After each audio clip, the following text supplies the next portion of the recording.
Кайрадан Кыргызстандын өзүнө байланышкан кабарларга кайтып келелик. Кыргызстандагы өкмөттүн тез орун алмашуусу мүмкүнчүлүгү чектелген адамдардын укуктарын коргоо жөнүндө конвенцияны ратификациялоого жолтоо болууда.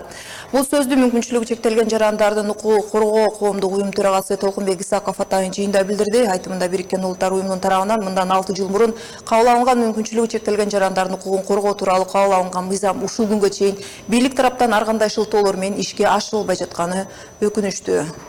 Тилекке каршы биз ратификацияга эч кандай жете албай атабыз. Анткени себептери өтө көп.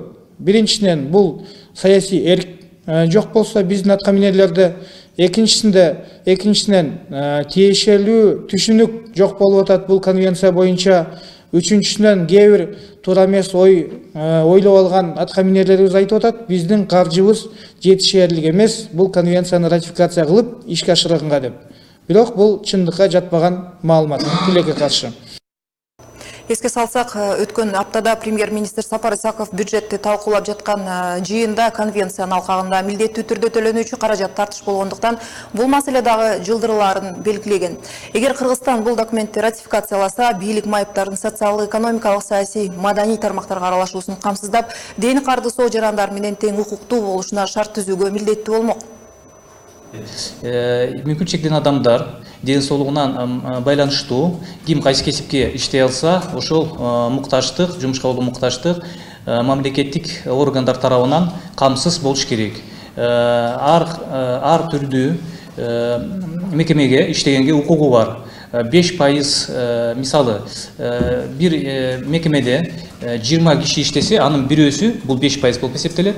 Сөзсүз түрдө мүмкүн чектелген адам бул жумушка кабыл алыш керек деген беренелер да. Бирок иш жүзүндө биз көрүп атабыз бүгүн ал беренелердин эч бириси иштебей. Кошумчалай кетелик, мүмкүнчүлүгү чектелген жарандардын укуктарын коргоо жөнүндөгү бүткүл дүйнөлүк конвенция Бириккен Улуттар уюмунун тарабынан 2006-жылы иштелип чыккан. Кыргызстанда 178 миңден ашуун майып адамдар каттоодо турат. Мына ушул багытта 11 каналынын түзүүсүндө Назик кыз коомдук фондунун негиздөөчүсү Үкөй Мураталиева менен кеп салган турабыз. Үкөй айым, саламатсызбы? Кош келдиңиз.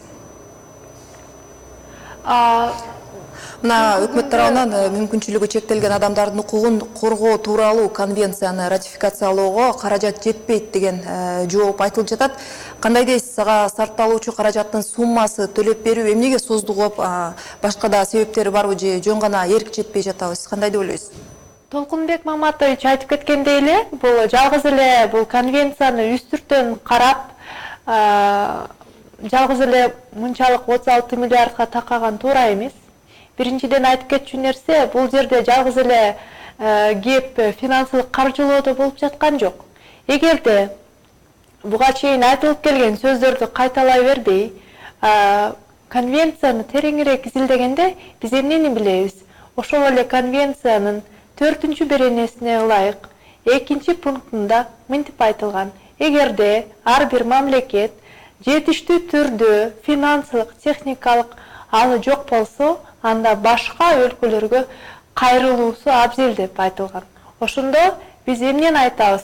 Буга чейин деле мамлекет түзүлгөндөн бери конвенцияга ылайык талап кылынгандай эле бардык адамдарда эле, майыптыгы бар адамдарга дагы тиешелүү кандайдыр бир закондуу түрдө иш-чаралар өткөрүлүп келет. Демек, конвенциянын жарым-жартылай кандай бир иш-чаралары аткарылды десек болот. Ошондо бул кеп такыр финансылык жетишпестикте эмес, бул тек гана мамлекеттин политическая воля, бир чечкиндүү иштин жасабагандыгында. Мына жогорудагы айтылган конвенция маселеси парламентте бир эмес бир нече жолу көтөрүлүп келе жатат. Кандай дейсиз, эгер каражатка келип маселенин баары такталып жатса, сиздерде башка дагы альтернативдүү варианттар барбы? Мындай кандайдыр бир сунуштарды бермелеңиздер. Мен ошол эле биздин политикалык лидерлердин сөздөрүн кайталайын. Биз айтып атпайбы, финансылык каржылоо жетишпейт. Туура мамлекеттин азыркы түрдө техникалык, адамдык ресурстук дагы башка жагынан жетишпестиктер бар. Ошондуктан биз эмне кылышыбыз керек? Башка партнер өлкөлөргө кайрылып, колдоого колдоого муктаж экенибизди айтышыбыз керек да. Буга чейин кайталанган эле сөздөр бул каалабагандык, ишке ашырууну каалабагандык деп ойлоймун. Бул конвенция эч эле чечилчү суроо. Эмне үчүн биз буну талап кылабыз? Башка адамдар мисалы үчүн айтышы мүмкүн, эмнеге Кыргызстанда ылайык закондор бар, эмнеге ошого таянып эле иш кыла бербейби, конвенциянын эмне маанилүүлүгү бар деп. Эгерде биз өткөн чакка кайрылсак, буга чейинки балдардын укугун коргоо, дагы башка тиешелүү конвенцияны ратификациялап келген. Демек, Кыргызстан эмне деп, муну менен эмнени айткысы келет? Адамдын укугун жокко чыгарбайт деп.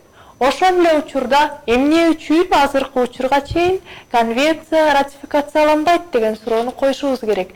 Демек, биздин оюбузча жогорку кеңештин мүмкүнчүлүгү чектелген адамдардын лидерлери айтып жаткан сөздөргө көңүл буруп, бир гана чечкиндүү кадамдарды жасоо деп талап коебуз. Мамлекет өлкөдө эмгек келишими жана ошондой эле мүмкүнчүлүгү чектелген адамдардын укугу көп учурда корголбой келгенин мойнуна алат, бирок ошол эле учурда мамлекеттик компаниялар эле эмес, жеке менчик ишканаларда эле мүмкүнчүлүгү чектелген жарандарды жумушка албаган ушулар көп эле болот деген пикирлер айтылууда. Сиз мына ушуга кошуласызбы? Ооба, кээде гана ошо жеке компаниялар өзүлөрүнүн демилгеси менен бирден бир адамдарды жумушка алып атат, бирок бул үзүп-сүзүп кылынган иштер биз баягы каалагандай эмес да. Ошондуктан кайрадан эле бул конвенцияга такайбыз. Себеби эгерде биз конвенцияны ратификацияласак, анда мамлекет ушул каржынын жетишпеген учурунда дагы ресурстарды туура колдонуп, туура тармактарга кандай колдонуш керек экен эрежелерин пайдаланып иш жүргүзүүнүн эрежеси да конвенция. Кыскасы, эмнеси менен жакшы. Биз бул жерде баягы ошибка государства эмнеде болуп атат? Ички закондордо кааласак аткарабыз, кааласак аткарбайбыз. Мамлекеттин корккону эмнеде? Эл аралык деңгээлде көзөмөлгө алынуусу. Мүмкүнчүлүгү чектелген адамдардын укугун коргоо багытталган бир катар келишимдер бар, бирок алар тилекке каршы кагаз жүзүндө гана иштеп жатканы белгилүү. Мына ушул багыттагы маселени көзөмөлгө алуу канчалык жигердүү болуп жатат? Анчалык көңүлгө көтөргөндөй эмес, себеби биздин түшүнгөнү менен баягы биз элдин үнү болуп жеткирип жатсак дагы, аткарып жаткан адамдардын жетиштүү деңгээлде билими болбогондугу. Бул көп учурда адамдардын кандайдыр бир түшүнбөстүгү, же кээде атайлап кылабы, же чында эле түшүнбөйбү, баягы кандай себептер менен, кандай жолдор менен ушул чечим кабыл алуу мүмкүнчүлүгүнө жеткени белгисиз. Бирок ошол эле учурда биргелешип чечүүчү суроолорго каалабагандыгы абдан кайгыга батырат, бирок биз ойлойбуз, ушунчага чейин, ушунча жыл бою айтып келгенден кийин биз дагы да бул социалдык активизм иштерибизди токтотпойбуз. Мына көп мекемелерде пандустар жок экендигине күбө болуп келебиз. Ал эми орнотулган жерлерде мүмкүнчүлүгү чектелген адамдар эмес, кадимки жүргүнчүлөр да өтүүгө мүмкүн эмес. Бул жаатта бир топ эле кыйынчылыктар жаралган кайсы бир жылдары актуалдуу болду эле. Азыр бул жаатта жылыштар барбы? Кичине имараттарда байкасаңар, баягы түшүнгөн башчылар колдон келишинче шартты түзүп атат. Бул жерде катасы эмнеде? Баягы комиссияга мүмкүнчүлүгү чектелген адамдардан чакырып, бир сыйра экспертизадан өткөрбөй, өз билимчилик кылып, аракеттенип жасап атат. Жада калса окшоштуруп деле жасаганга аракеттенип атат. Бирок бир нерсе жасаганда эксперттерди Кыргызстандын ичинде эле аркыл түрлүү майыптык бар адамдарды экспертизага чакырып, бир сыйра экспертизадан өткөрүп туруп, анан иштете башташы керек да. Бирок баягы шарт түзүү десе эле пандус менен башталып, пандус менен бүтүп калбайт.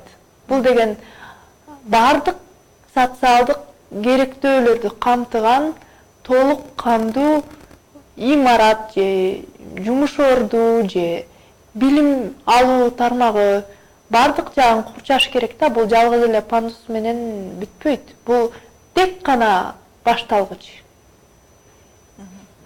Окей, Айманда, маегиңизге рахмат айтам. Убакыт бөлүп бергениңиз үчүн рахмат. 11 каналын түзүүсүндө ден соолугу чектелген жарандардын укуктарын жөнүндө Назик кыз фондунун негиздөөчүсү Көй Мураталиева менен баарлаштык. Сиздерге ийгилик.